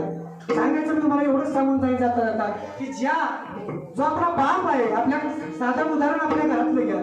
जर एखादा मुलगा एक लहान मुलगा असतं आणि ते लहान मुलं घरामध्ये सकाळी सकाळी माता माऊलींना माहिती आहे तुम्हाला त्याला फार मोठे असे लहान लागलेले असतील, नाकातनं थोडंसं काय गंगा यमुना येत असतात, चिपडं लागलेली आणि आल्याच्या नंतर ते बाप जातो तिथं बाहेर आलेला बाप आणि आल्याच्या नंतर म्हणतो ते बापाकडे जायला बघतं महाराज आणि गेल्याच्या नंतर ते म्हणतो घरात उभा राहतो. असं म्हटल्याच्या नंतर तो काय बाप त्याला घेत नाही. मग त्याला आई उचलून घेते, मुलगी उचलून घेते, त्याची आई त्याला उचलून घेते, स्नान घालते, त्याला जॉन्सन मिळून पावडर साबण ते लावते, सुंदर असं त्याला नटून थटून मग मात्र त्याला एक म्हणजे दृष्ट लागू नये म्हणून त्याच्या काय करते एक पायाला टिका काजळाचा आणि एक गालाला लावते आणि मग मात्र तेच मुलगा काय होता असं तू काय झालं असं तू मग मात्र त्या ठिकाणी त्या मुलाला इतकं सुंदर त्या आईनं बनवलं. कुणी बनवलं? आईनं बनवलं. अगोदर बापाकडे जाता आलं का ते घाणीनं बनलं होतं. म्हणून सांगायचं मला एवढं आहे की बाबा ते घाणीनं बनलेलं मूल तो बाप घेत नाही आणि तेच मूल त्या आईने सुंदर बनवलं, त्याला नटून थटून पावडर जे काय असेल ते लावून त्याला नटून मग मात्र त्या ठिकाणी ते बापाकडे तो बाप नंतर मग घ्यायला पाहिजे. तो नाही आता येत नसतो मग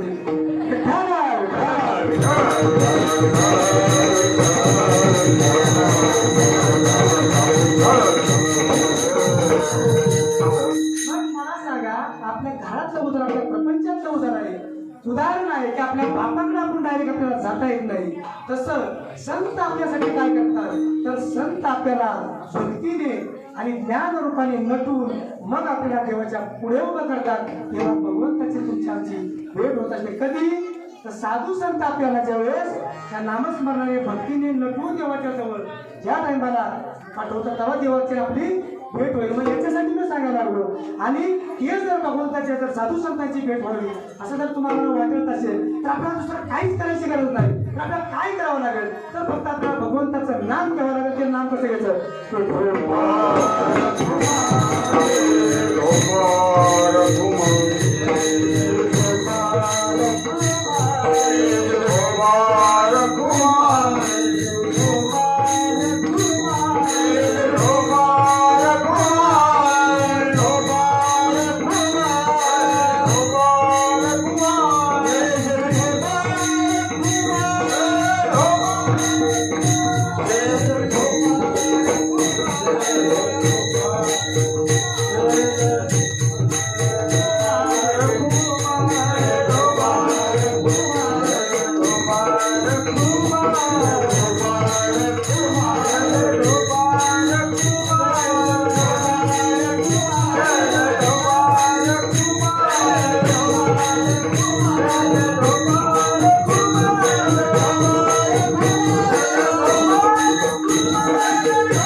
लाभ पायी उत्तम अनविता त्यांचे दास पुढे आस उरेना प्रसादान केले संती कल्पांत ही सरेना अनविता त्यांचे दास पुढे आस उरेना संत म्हणे तुका म्हणे संत सेवा तुका म्हणे संत सेवा ह्याची देवा उत्तम अनविता त्यांचे दास पुढे आस उरेना जवळजवळ आता फार उशीर झालाय 1 तासाच्या वर कीर्तनाने सांगितले करायचं नाही पण मला आधीच बघायचे आला होता अंदाने सांगितलं जेवणाला दीड होणार आहे महाप्रसादी आणि त्यामुळं एक 5-10 मिनिटं माझ्याकडनं जास्त झालं या अभंगावरती बोलण्यासारखं बरंच आहे आणि या अभंगावरती बोलण्यासाठी मला कमीत 2 तास लागतात खरं ते मी सांगतो वाचलंच मला थोडं झाले ते अण्णांना सांगितलं अण्णा म्हणले नका मला काय समजलं का ज्यावेळेस कीर्तन होईल त्या कीर्तनाकडे डायरेक्ट काय करायचं महाराजांना दादांना अण्णांना बोललो होतो जेवढे डायरेक्ट असे ते कीर्तनाचं जाणार तर सांगायचं मग मला जर सांगायचं होतं ते कंप्लीट 2 तास मला एक अभंग सोडवायला लागतील माझ्या आत्मशा ऋतुमतीप्रमाणे मी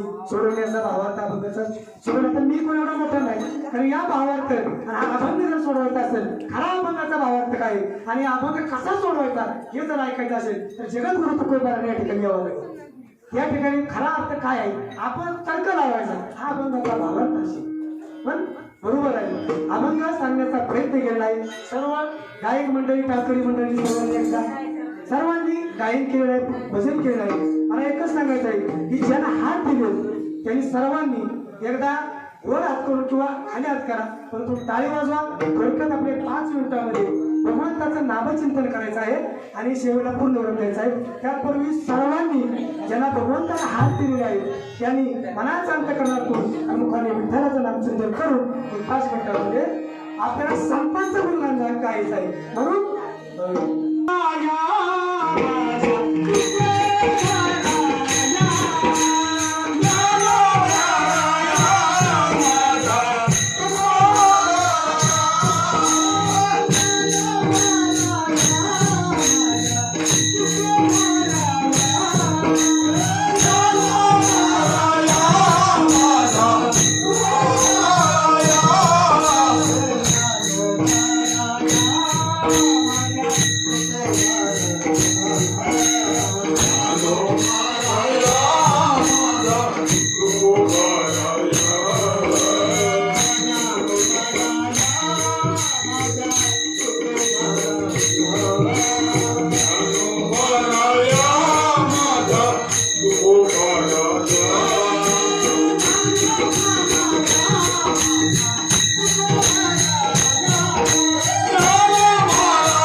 म्हणविता त्यांचे दास होई.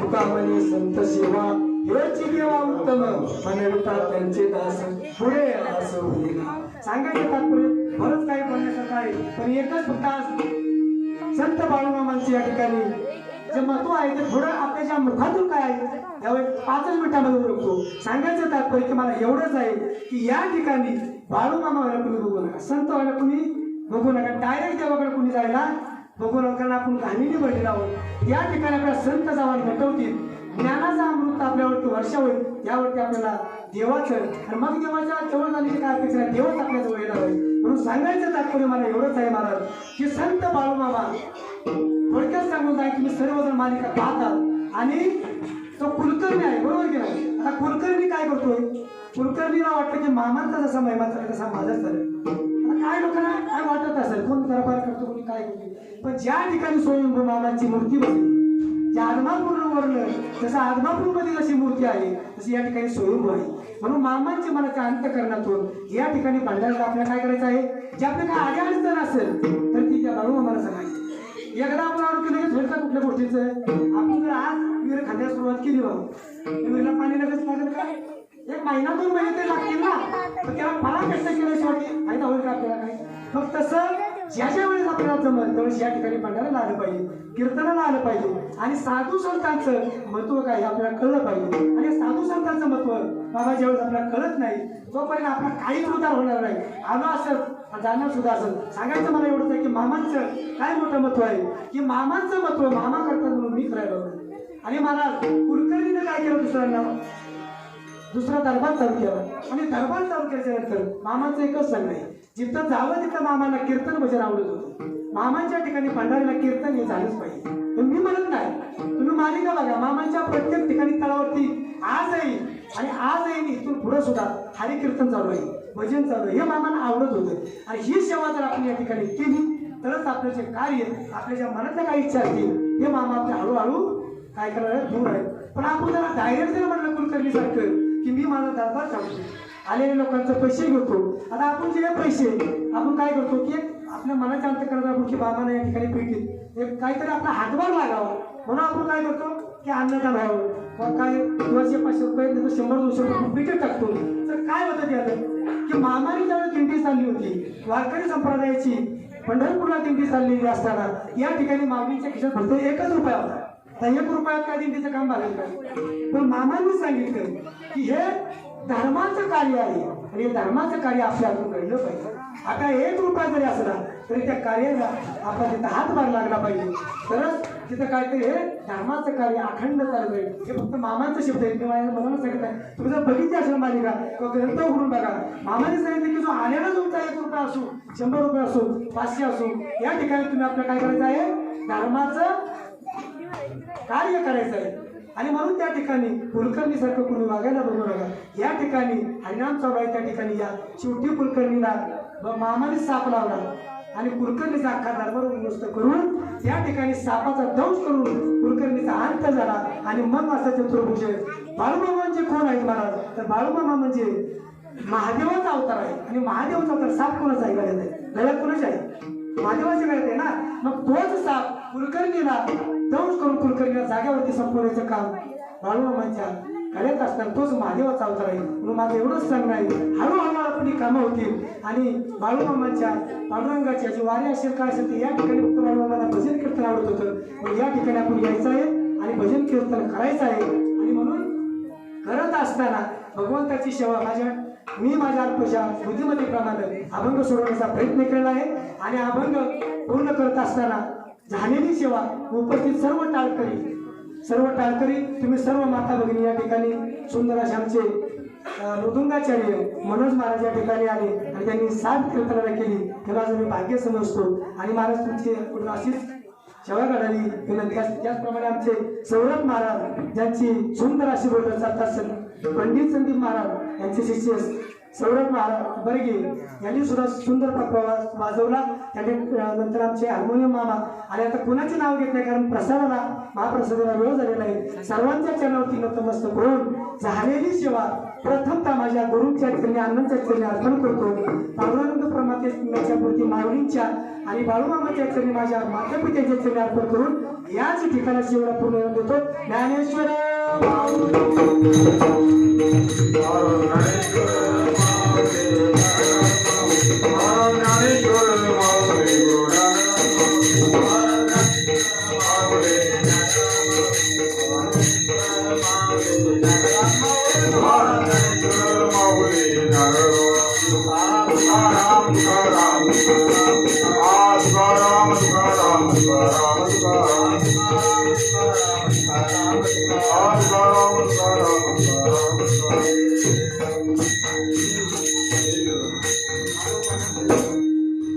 येतो एक संता ढाई लाभ पायी उत्तम मनविता त्यांचे दास पुढे आस उडेला कृपादान केले संती कृपाते सरेला मनविता त्यांचे दास पुढे आस उडेला तुका म्हणे संत सेवा हिचे देवा उत्तम मनविता त्यांचे दास पुढे आस उडेला.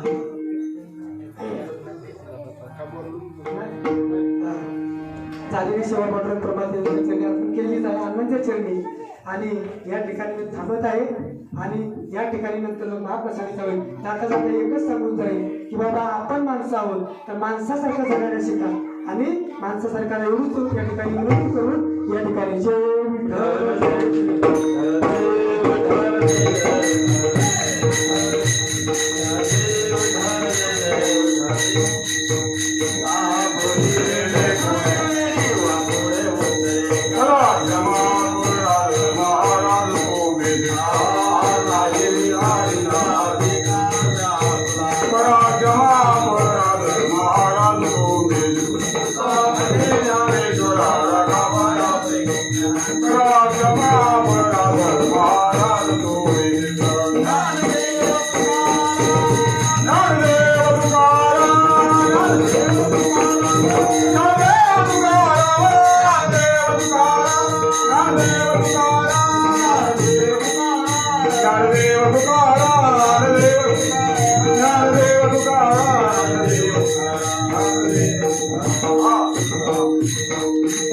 सर्वांनी आपल्यासाठी उभं राहा.